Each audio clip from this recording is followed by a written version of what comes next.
bienvenue dans la chaîne de Mathématiques Source. Dans cette toute nouvelle vidéo pour les premiers en spécialité, nous allons nous intéresser au calcul ici de termes consécutifs, de la somme de termes consécutifs. Ok. Alors ici on va pas le faire pour une suite, on va le faire tout simplement pour des nombres, c'est-à-dire par exemple calculer la somme de tous les nombres entre 0 et 100 par exemple, ou entre 10 et 100. Ok. Vraiment la somme de tous les nombres consécutifs, qui peut s'écouler par exemple de 1 jusqu'à 99, ainsi de suite, ainsi de suite. Donc alors, vous allez vous me dire, mais... Et là, justement, maintenant, c'est à la seconde même, je vous demandais comment on fait pour calculer la somme de tous les nombres. Calculez-moi sans calculatrice, la somme de tous les nombres entre 1 et 100. Vous allez me dire, oula, ça me paraît un peu compliqué à faire. Alors, ça vous paraît compliqué, mais en fait, pas du tout. Il y a une petite formule qui a été découverte justement par... Et ce mathématicien, donc, il s'agit tout simplement de Gauss, et il a fait justement ce calcul à l'âge de 13 ans qu'il avait.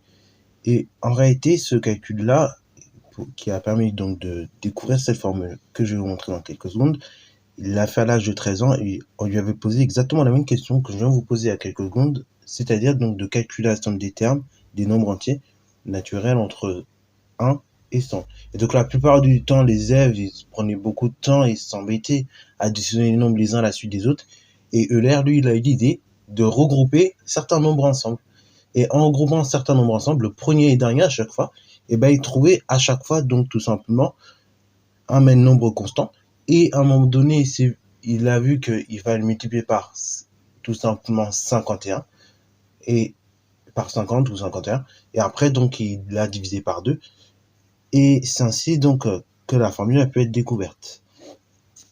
Et qui est juste devant vous. En fait, la somme de tous les nombres consécutifs, qui va de 1 jusqu'à n, ok, va à volo, et bah ça va suivre la formule suivante. Si on calcule la somme de tous les nombres entre 1 et n.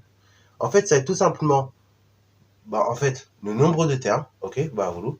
Donc ça va être l'ensemble des nombres de 1 jusqu'à n, ok, va à volo, multiplié par n plus 1. Et le tout divisé par 2. Concrètement, sur un exemple. Par exemple, si je calcule la somme des nombres justement de 1 jusqu'à 100, et bah donc je vais prendre 100, que je multiplie par 100 plus 1, donc 101, divisé par 2. Et donc, on doit trouver environ 5050. Ok. Voilà, justement, c'est l'exemple qu'on prend le plus. Et ben là, du coup, voilà comment ça se fait pour la somme de 1 jusqu'à 100. Là, maintenant, ici, ce que je vous demande, c'est la somme des nombres, déjà, d'une part, de 1 jusqu'à 10. Et après, dans le second temps, la somme des nombres de 3 jusqu'à 30. Ok. On verra comment on fait pour ce. Allez. Si vous êtes chaud, vous pouvez mettre la vidéo en pause si vous avez capté le délire. Et si vous n'avez pas trop suivi, ne vous inquiétez pas, on va suivre ensemble. Sur ce donc, c'est parti mon kiki. Alors du coup, ici il s'agit de calculer la somme des nombres de 1 jusqu'à 10. Ok, de tous les nombres consécutifs entre 1 et 10. Donc la somme de tous les nombres entre 1 et 10, on peut la noter autrement. C'est S qui est égal. Alors, sigma, ce signe-là, donc c'est la somme de tous les nombres. Ok, voilà, vous. Donc la somme des nombres entre 1 et 10, ça se note comme ceci, ok. Sigma, K, donc des nombres de 1 jusqu'à N, ok. C'est la somme des K, entre guillemets, de K jusqu'à N, ok. Donc de 1 jusqu'à 10, c'est comme ça qu'on note.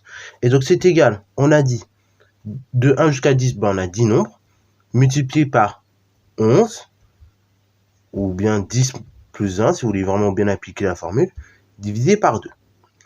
Autrement dit, S est égal, donc là, on va rester tout simple, 10 plus 11 divisé par 2. Et donc, si vous effectuez, pas 10 plus 11, attention, 10 fois 11, 10 et 1, ça fait 11, et après, on n'oublie pas, on multiplie. Et après, donc, 10 fois 11, 110, divisé par 2, 55. Ok. Et voilà, donc, comment on a calculé la somme des nombres entre 1 et 10. Ok. Ça, c'est pour le premier cas. Deuxième cas, légèrement plus difficile. Alors, légèrement plus difficile parce qu'un petit réflexe qu'il faut que vous ayez dans votre tête. Alors là, bon, je vais pas vous... Là, j'ai mis une fois pour vous montrer, mais on va pas le remettre tout le temps, ce symbole. Parce que, bon, en première, il n'est pas forcément exigé, mais après, en terminale, sachez-le, ce symbole-là va beaucoup plus s'utiliser. Et d'ailleurs, vous l'avez peut-être utilisé en physique-chimie pour la somme des forces. Hein, ce symbole sigma-là, que vous voyez, c'est somme. Ok. Bravo. On va pas le réutiliser, sinon ça prend la place. Donc, deuxième cas un peu plus difficile, comme je vous l'ai dit, c'est la somme des nombres entre 3 et 30. 3, 6, 9... Alors, on peut mettre 12 et ça jusqu'à 30.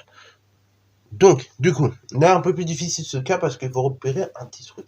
Certains vont le repérer assez facilement, d'autres un peu plus difficilement, mais il faut le repérer en tout cas.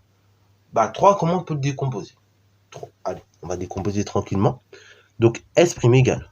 Donc, 3, comment je peux le décomposer? Bah, décomposer en 3 fois 1, n'est-ce pas? 6, comment je peux le décomposer à l'aide de 3? Bah, c'est 3 fois 2. Plus 9, comment je peux le décomposer à l'aide de 3? Bah, 9, je peux le décomposer en 3 fois 3. Etc. jusqu'à 30. Et donc, 30, comment je peux le décomposer à l'aide de 3? Bah, en 3 fois 10. Ok? Ah bah tiens, ça a l'air de ressembler à quelque chose. Oui, on s'y approche, ne vous inquiétez pas. On s'y approche et c'est là où certains vont bloquer plus que d'autres, ou c'est là où au contraire certains vont mieux voir leur effet que d'autres. C'est que là, à ce niveau-là, il faut factoriser par 3. Ok? Et c'est là le petit truc, hein. Certains le verront bien. En effet, là, on voit que le facteur commun à chaque fois, c'est 3. 3 et 3. Ok? Donc je vais factoriser par 3 et on va voir ce qu'il nous reste. Donc S' égale 3. Je vais mettre même en noir d'ailleurs, pour qu'on le voit bien et soit bien visible.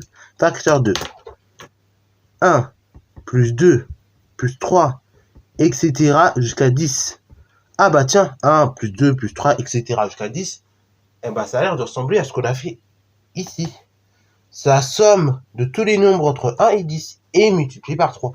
Donc S', en fait, ça sera quoi? Ça sera 3 fois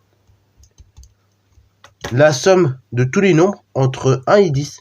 Donc ça sera 3 fois 10 multiplié par 10 plus 1, le tout divisé par 2. S' égale, donc 3 fois 10 fois 11, le tout divisé par 2. Et donc S' égale 3 fois 55, S' égale 165. Ok, vous pourrez revérifier la calculatrice, ça fait bien 165. Ok, bravo. Donc voilà pour le calcul de cette deuxième somme. Ok, encore une fois, cette formule est très utile et très puissante. Vous allez voir, elle va nous servir après par la suite pour les suites arithmétiques. Ok, même si pour les suites arithmétiques ici, pour vous faciliter la vie, je vous ai préparé une petite formule. Ok, après, dans les exercices type bac, je vous montrerai une autre manière aussi de raisonner pour les suites arithmétiques, comment calculer des sommes de termes consécutifs, sans justement la formule que je vous ai préparée. Mais pour les petits exos qu'on fera là sur cette chaîne, il y aura une petite formule déjà prête en fait, ok, que j'ai pas mise dans le cours que j'ai mis sur mon drive, mais que je vous ai préparé spécialement pour vous. Sur ce donc, c'est la fin de cette vidéo, j'espère qu'elle t'a plu. Si c'est le cas, n'hésitez pas à la liker, commenter et bonne instatoire en mathématiques et en sciences.